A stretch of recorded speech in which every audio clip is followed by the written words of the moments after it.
Imagine walking into a room where everyone is intelligent, experienced, and confident. You have something important to say. You know exactly what you mean, but the moment you start speaking, something changes. Your words come out faster than you intended. You explain too much. You lose your point halfway through a sentence. Maybe you say, like, or, you know, every few seconds. And when you finally finish, you think, that sounded so much better in my head. If that sounds familiar, I want you to understand something. You do not have a speaking problem because you lack intelligence.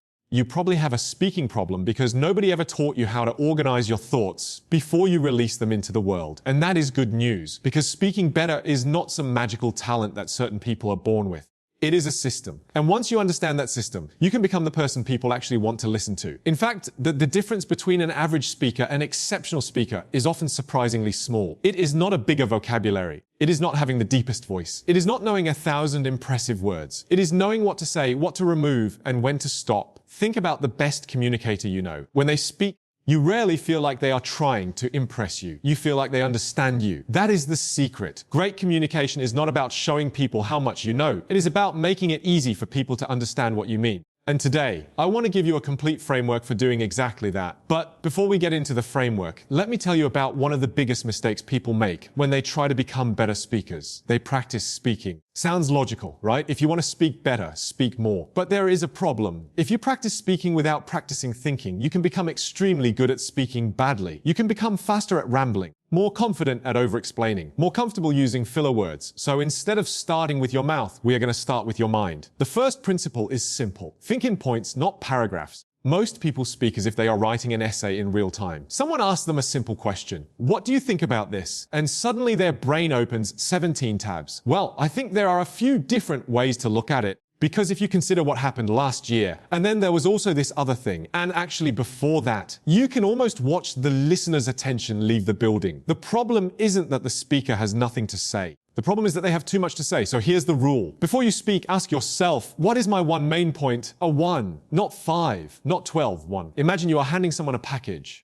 Would you throw 20 different packages at them and say, hey, figure it out? Of course not. You would hand them one package at a time. Your ideas deserve the same treatment. So instead of saying, there are many reasons why communication is important. Say, the biggest reason communication matters is that people cannot respond to what they do not understand. Now you have a point. Then support it with an example. Then stop. That is clarity. And here is where it becomes powerful. When you train yourself to think in one main point, you naturally become more concise. You stop searching for words because you already know where you are going. You stop wandering because your mind has a destination. Try this today. Before answering an important question, give yourself 2 seconds. Ask, what is the one thing I want this person to remember? Then speak from there. Those 2 seconds might feel uncomfortable at first, but silence is not weakness. Uncontrolled speech is. And that brings us to the second part of the framework, slow down. Not because slow speech automatically sounds intelligent, but because speed affects how people experience you. Have you ever noticed that when people become nervous, they often speaking faster? Their brain says, get this over with. So the mouth accelerates, the sentences get longer,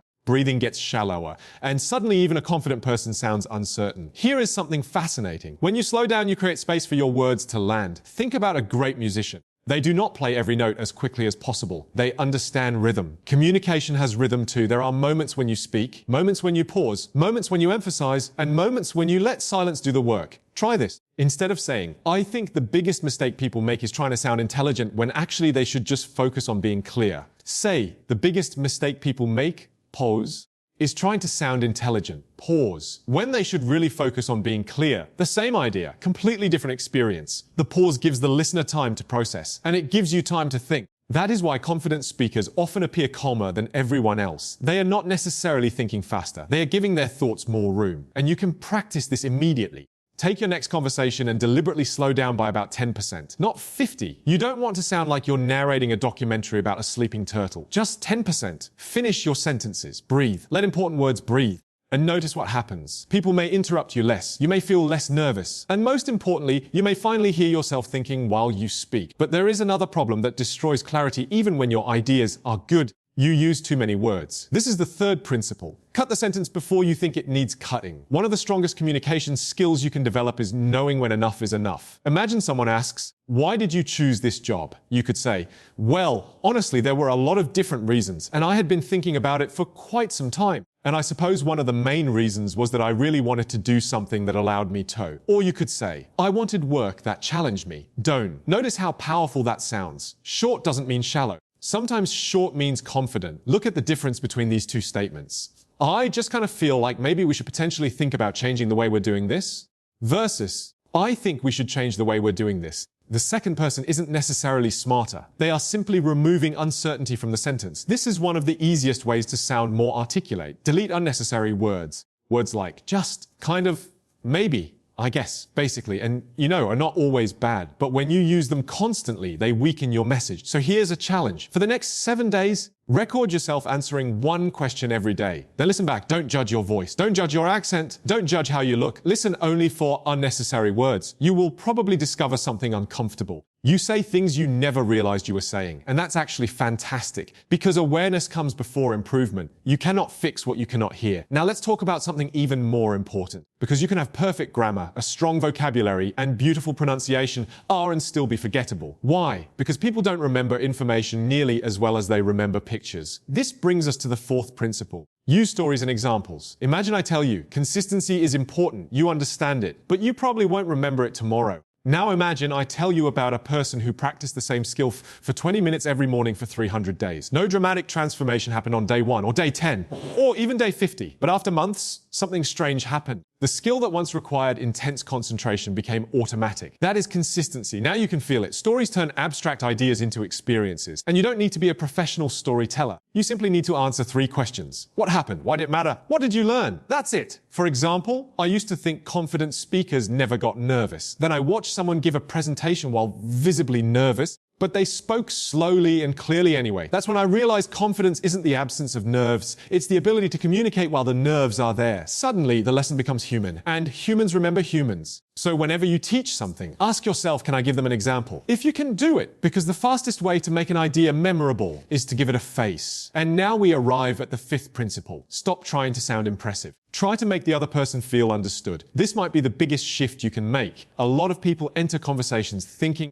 how do I sound smart? How do I sound confident? How do I make them like me? But the best communicators are often thinking something completely different. What does this person actually mean? What are they trying to tell me? What matters to them? That changes everything because communication is not a performance. It is an exchange. Think about the person you love talking to. Why do you enjoy talking to them? Is it because they use complicated vocabulary? Probably not. You enjoy them because you feel seen. You say something and they actually listen. You tell a story and they ask a thoughtful question. You express an opinion and they don't immediately turn the conversation back to themselves. That is powerful. So next time you're in a conversation, try this simple rule before thinking about what you're going to say next. Understand what the other person just said. Actually listen and then respond to the meaning, not just the words. Someone says, work has been exhausting lately. A weak response is, yeah, I've been busy too. Now the conversation becomes a competition over who is more tired. A better response is, what part has been exhausting you the most? Now you've opened a door, and people remember the person who opened doors for them. This is where communication becomes emotional intelligence. You are not just transferring information, you are creating an experience. And there is one final piece that ties everything together. Your voice needs contrast. If every sentence has the same speed, volume, rhythm, and emotional energy, even brilliant ideas can sound flat. Think about your favorite song. Would you enjoy it if every note had exactly the same intensity? Probably not. Great music has contrast. So does great speech. Sometimes you speak softly. Sometimes you become more energetic. Sometimes you pause. Sometimes you emphasize one word. And here's a simple exercise. Take one sentence. You have no idea what happened next. Say it normally. Then say it excitedly. Then say it quietly. Then pause before next. And notice how the meaning changes. You are training your voice to communicate emotion, not just information. And this is why becoming a better speaker is not about memorizing fancy phrases. It's about becoming more intentional. Intentional with your thoughts. Intentional with your pace. Intentional with your words. Intentional with your stories. Intentional with your attention. And if you combine all of these, something interesting starts happening. People begin to experience you differently. You don't need to dominate conversations. You don't need to talk constantly.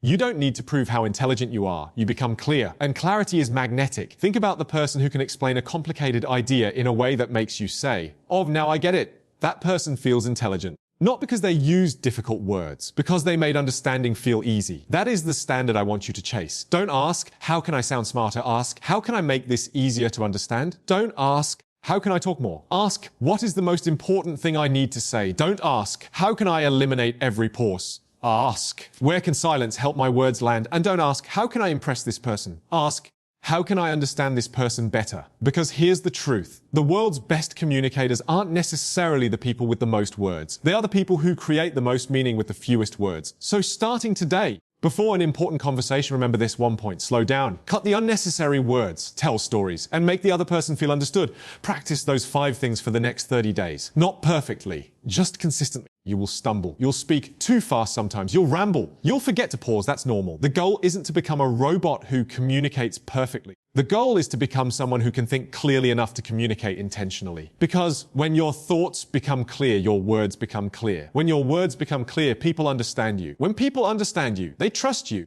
And when people trust you, your voice carries weight. That is what speaking better than 99% of people really means. It doesn't mean having the biggest vocabulary in the room. It means being the person who can take a complicated thought, turn it into a simple idea, deliver it with calm confidence, and make another human being feel like they genuinely matter. And that is a skill worth mastering. So the next time you open your mouth to speak, don't rush to fill the silence. Take a breath, know your point, choose your words. And remember this, your goal is not to make people think you're a great speaker. Your goal is to make people feel that what you said was worth listening to. Master that, and you won't just speak better. People will start listening differently.